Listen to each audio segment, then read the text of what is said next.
अस्सलामु अलैकुम वरहमतुल्लाहि वबरकातुहू। इस वीडियो में हम बात करेंगे डेमोक्रेसी और जमहूरियत की। एक तो ये कि इसका ताल्लुक़ इस्लाम से क्या है, शरीयत से क्या है ताल्लुक़ है। इसी तरीके से हिंदुस्तानी निज़ाम 4 पिलरों पर कायम है, जमहूरियत, और इसके ज़रिए से दी गए हमें हुकूक़, हमारे पास क्या हुकूक़ हैं इसके ज़रिए से हासिल, किन राइट्स को हम हासिल करके जो राइट्स हमें दिए गए हैं उनका हम फ़ायदा उठा सकते हैं, इनके बारे में हम बात करेंगे।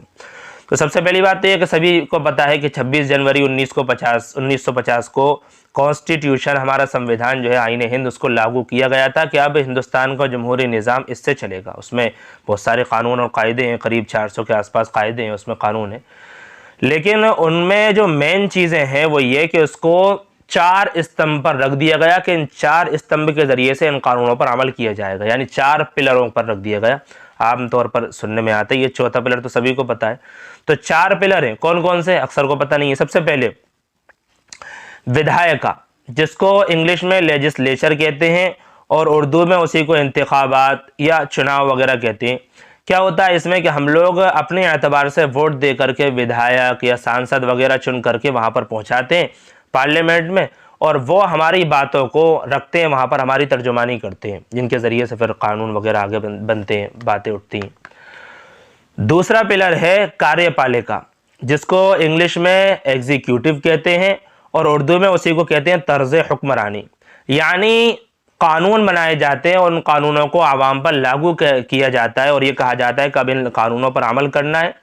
ठीक इसी तरीके से इसी में आते हैं सीएम बनाया जाना, पीएम बनाया जाना, राष्ट्रपति बनाया जाना, ये सब के सब जो है ये इसी दूसरे में तर्ज हुक्मरानी में, यानी एग्जीक्यूटिव और कार्यपालिका में आते हैं कि इनके ज़रिए से कानूनों को आवाम तक पहुंचाया जाता है और फिर यही लोग जो है उस पर एक तरह से हुक्मरानी करते हैं। तीसरा पिलर अदलिया, जिसको इंग्लिश में हम कहेंगे जुडिशरी और हिंदी में कहते हैं उसी को न्यायपालिका, यानी यही court, supreme court, high court वगैरह। इसका काम ये होता है, सभी को पता है क्या काम होता है, लेकिन कुछ अपने अल्फाज में बता दें कि ये देखती है कि भाई कानूनों पर अमल हो रहा है या नहीं हो रहा, कोई किसी कानून के खिलाफ तो नहीं जा रहा। अगर कानून के खिलाफ जा रहा है, कानून का उल्लंघन कर रहा है, तो फिर उसको सज़ा दी जाती है, इंसाफ बीच में दिलवाया जाता है, बहरहाल। और चौथी चीज़ है मीडिया, चौथा स्तंभ, चौथा पिलर है मीडिया। मीडिया ये बताती है कि ये जो तीनों हैं, सुप्रीम कोर्ट हो यानी कोर्ट हो, या चुनाव हो, या इसी तरीके से पीएम सीएम वगैरह जो भी मामलात हो, ये कहाँ तक सही चल रहे हैं और कहाँ तक गलत चल रहे हैं।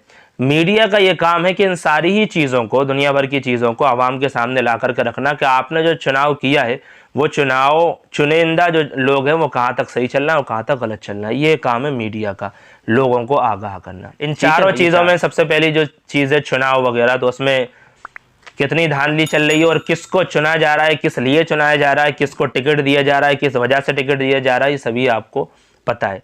आज इस वजह से टिकट नहीं दिया जा रहा कि ये आवाम की ज़रूरत को और उनकी परेशानियों को वहाँ पर रखेंगे, बल्कि एक ख़ास मकसद के लिए दिया जा रहा है। बहरहाल मुस्तकिल गुफ्तगू हो सकती है।